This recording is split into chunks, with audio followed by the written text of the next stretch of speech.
Samuel L. Jackson is here. He is without question the busiest man in Hollywood. He was recently honored for starring in more films during the 1990s than any other actor. No surprise to him. This year alone, he has appeared in 4 films, including the latest one called Formula 51. Here is a scene from the film. I am pleased to have Samuel L. Jackson back at this table. Welcome back. Thank you. It's good to be back. Why are you working so hard? Because you love to play golf? You love life? I mean, what's... Well, and you love to work, for me too. Is, yeah, going to work and doing films and enjoying, the opportunities that I have to act. Back when I was here and I was auditioning all the time, I was always wondering what my next job was going to be. Now I have a pretty clear path of what comes after each job, and I just continue to do it. But when you pick, do you have any qualms about whether this is a good role and whether, or do you simply say, look, I want to be working, I want to make a lot of money because I got I got rich taste. Well, my wife has rich taste. My wife has rich taste. No, I actually read a ton of scripts all the time, and I try and read them like an audience member. I'm sitting there in the movie theater reading the script and seeing it on screen and choosing the character on the inside of it that I find most intriguing to me, that might be a challenge to me as an actor in some way, so that I can grow in another different way. So I'm trying to make a conscientious choice about what I'm doing.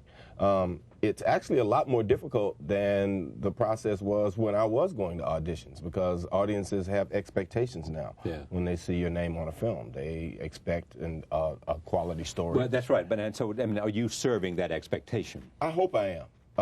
In diverse ways. This is my first action comedy in my mind that I remember, and it's something that I've always wanted to do, and it seemed like the perfect vehicle to do it, and there was some wonderful elements in it, and we added some wonderful elements by putting people like Robert Carlyle and Emily and Reese Ifans, and bringing in Ronnie Yu, a Hong Kong director, which is another one of my kind of affectations. I collect Hong Kong movies. You do? Yes. You collect it? What do you mean by that? I collect Hong Kong movies. Hong Kong gangster films, Hong Kong martial you arts collect films. Meaning that you make sure that you have everyone that comes out and everyone that's ever been made. Yeah, I have about interest. 500-600 of them. Do you really? Yes. Now, what's the like? Why do you like them? Most of them are pure morality tales involving white, loyalty, guys, brotherhood, good versus evil. You don't have to do a lot of thinking about who did what. You just kind of sit there and watch the action unfold, and it's always been something that was kind of enjoyable to me. If I would say to you, what's the best film you made in the last 5 years, would you automatically say what? Best film. Changing Lanes. That's what I thought you'd say. Yeah. And everybody else would say the same thing. Why is that? Because it's basically an old-time Hollywood film. It has a beginning, middle, and end. There are fully developed characters on the inside of it. It's interesting to watch, and the drama on the inside of it is very human and common to a lot of people that are sitting there. And you've got 2 protagonists, so therefore, I mean, it's the clash of 2 characters, two characters you would like engaged in a conflict. Exactly. Yeah, it's all those things that movies used to be. Who directed it? Roger Michell, a British director, who's basically a theatrical director who came into the cinema. Now, when you were making that film, did you know it was, you know it was going to be as good as it is?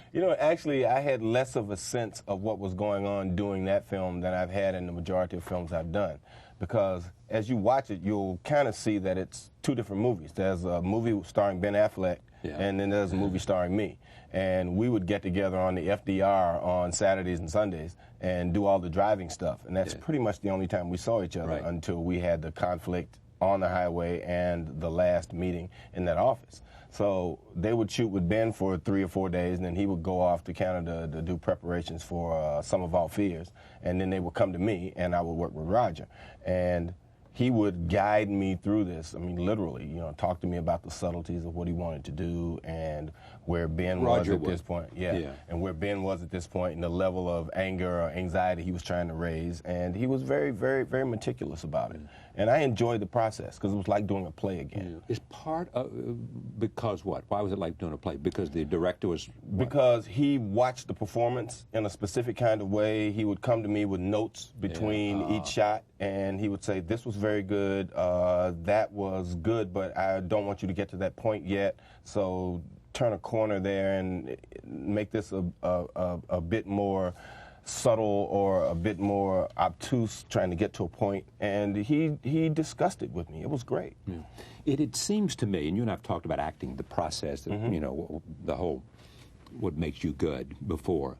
It would seem to me the strength that any good actor has to have that capacity to modulate his performance. Exactly. You know. Yes. Yes. Knowing how much. Go ahead. You have to kind of know and feel on the inside of a scene when you reach the pinnacle of that particular moment, and you're trying to get that information to an audience without giving away what happens next. Yeah. Especially in film, because you don't have the luxury of shooting in sequence all the time. Right. The only film I've ever done in sequence is Unbreakable. Is that right? Yeah, Knight had that luxury because the studio believed in what he was capable of and what he was doing. So we actually shot that film in sequence. And most times you'll shoot... You and Bruce Willis, was it? Or? Yes. Right. So you end up going to locations and shooting out locations, which may involve the beginning, the middle, and part of the end, or it may have nothing to do with the rest of the film whatsoever. Now, where is that film on your list of favorites? Jeez. Is it middle way or... Unbreakable? Yeah. It's in my top 10. Yeah. Who else is in your top 10? Okay, we've established Changing Lanes, Unbreakable, certainly Unbreakable, Pulp Fiction, Jackie Brown, clearly. 187, Time to Kill. Yeah. But Time to Kill, you had one quarrel. There was a great scene that you shot. Yeah, that I still haven't seen. Yeah, exactly. You know, I wish I could see. I actually saw Joel the other night, and we had a great laugh. Yeah, about that scene that you... Yeah, always. What else was there? What else? Shaft, Changing Lanes, Unbreakable. This clip from Star Wars. Well, the Star Wars films are special to me just because they're things that I looked at as a young actor and wished that I could be a part of, because they were the big adventure, sweeping adventure films that I'd seen when I was a kid with Errol Flynn and all these other people that were just enormous, and wondered how I could ever get in something like that. Well, it's kind of wish fulfillment. You got in something like that because you paid your dues and you had talent. Having said that, is there anything that you want very much that you haven't? Any pinnacle that you have wanted to achieve you haven't reached? I don't mean like an Academy Award. No. I mean some I still want to do of a career. I still want to do a Western because I grew up watching them as a kid. Western television shows and Western movies were pretty much a staple of what I saw on the weekends, when I went to the movies. And I still have this ideal of, being the guy standing in the middle of the street waiting on the guy at the other end and seeing who's faster and being there when the smoke clears. But now the standard has been set at this place that I read Westerns now, but none of them are as good or better than Unforgiven, so I can't do them. Yeah, that's exactly right. But has there been and what about African Americans who were part of the West? Is there a great story there that you might want to tell? I'm sure there are, and I get sent stories about different people like Sam Bass and the Buffalo Soldiers all the time. But the scripts never seem to be up to the standard that I think an audience is willing to or should have to sit and watch. Most of the scripts you get, color doesn't matter. Not to me. My agents and managers send me colorblind scripts. Yeah, exactly. That's what I mean. I choose characters on the inside of them that I want to portray. And most of the characters you play could be black or white. I hope so. Yeah. And then when I say I like this, they'll go to the people that are doing it, or if no one's attached to it, then we bring people in and change the elements of it. Yeah. And I don't think it impacts on the dynamic of how people react to each other on the inside of a story at all, especially if race is not the issue. Yeah, exactly. Changing Lanes, I think we've got a clip from that roll tape. Here it is. I could, man. I wish I could. Yeah, he's growing. Yeah. Yeah, he's getting better. I'm talking about Ben Affleck. I mean, Yes. there's a whole sense of, you can see him. Well, he's evolving. actually, he's challenging himself in different ways now and taking different kinds of roles. Now, does a guy like that, I mean, knowing of your own skills, do you sense of a young actor who's trying to learn? Sometimes, or most times, you sense fear. Fear? Fear of what? Fear that you're going to bust their... That I have a standard that they're not going to meet, or that I could be some kind of prima donna, or I may throw some curve at them that they're not ready for. Now, would you do all of those things? No, I just You come wouldn't to throw work. a curve at them, you wouldn't be a prima donna, you wouldn't... No, I just come to work. And I think movie sets are just such privileged places to be that I would never lock myself in my trailer. I would never, just throw a fit unless Now, I've had instances where the director and I didn't get along, and it's a horrible experience. It's really awful to not want to get up and go to work every day because you're working with somebody that's totally oblivious to the fact that they're a jerk and they're screwing up your film. And they don't know that. Yeah, they have no idea. Who are we talking about? I wouldn't because the movie actually turned out That's what I was fine. going to say. That was going to be my next question. Which is even so more what was the movie then? Well, actually, what happened was there was another actor who was there who's no longer with us who actually said, you know, this guy may tell us to do all these stupid things, and we'll do them because we're used to taking direction and we don't want to, you know, rock the boat. But it's going to look like gold because we're all such good actors. Exactly right. And it did. And you're not going to just fall asleep. I mean, you're not going to roll over and play dead No, because not you've at got all. too much pride in your own work. Well, I'm the and you're person going to be that's up there on the screen. Nobody's ever going to ask you, did you do exactly the things that the director wanted? And you go, well, yeah, and then go, well, he's terrible.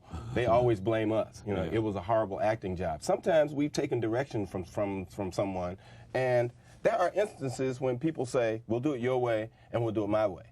Yeah. And you'll do that. But as you get older, you know that once they get in the editing room, your way goes this way and their way goes up on the screen because they have to prove they were right. Yeah. Okay, now tell me about this movie. Is this a good movie? This film Where do you put this one? Where do I put it? Yeah. It's in my top 20 of films because I had a great time doing it, and it's something that I've always wanted to do. Wear a kilt? Well, I always wanted to do an action comedy. The kilt part actually came as a pleasant surprise. It was fun. It was fun to wear, and it's a great element of the film. But it's the kind of film that I enjoy watching, and I know I have a group of friends that enjoy watching them. I know there's an audience out there that enjoys them. So it's a crowd-pleasing kind of film that people will enjoy. The desire to do an action comedy, we're going to see a clip here in a second, was it why? I mean, because it's simply a stretch for you? B, because it's a place where actors can make a lot of money? Well, I didn't make a lot of money doing this film. Yeah, but I mean, if you develop an interesting action comedy character. Oh, right, that becomes a franchise character. That's right. People talk about that all the time. I just do a script as it comes to me. I'm not thinking about, you know, we'll make a sequel to this. The only film that I ever thought about that was Long Kiss Goodnight. Yeah. And that film didn't do very well box office wise, but now it's like a cult favorite everywhere.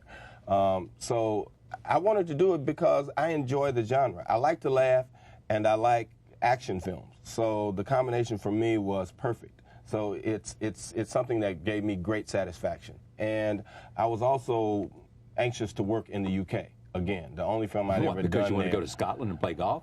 Well, that was part of it. But I like British gangster movies. Yeah. Since The Long Good Friday and The Craze and all those things, I've always liked them, and I wanted to be in them. And it gave me an opportunity to work with Robert Carlyle, who I respect enormously. I mean, he's a fantastic actor. Okay, here he is, in which he plays Felix, and he explains the difference between American and British slang to Sam's character Elmo. Here it is.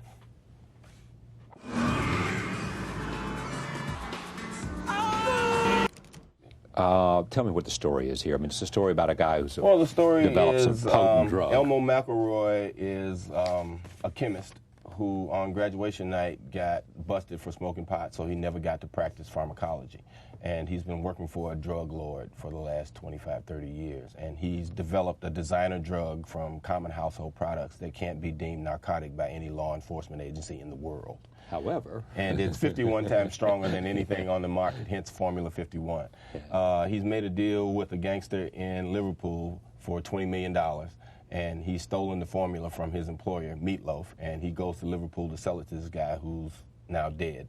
And he has to make a new deal quickly before he's caught by his old boss. There's your story. Yes. Samuel L. Jackson. The movie is called Formula 51. Thank you, my friend. Thank you. Great to see you. Always a pleasure. My pleasure.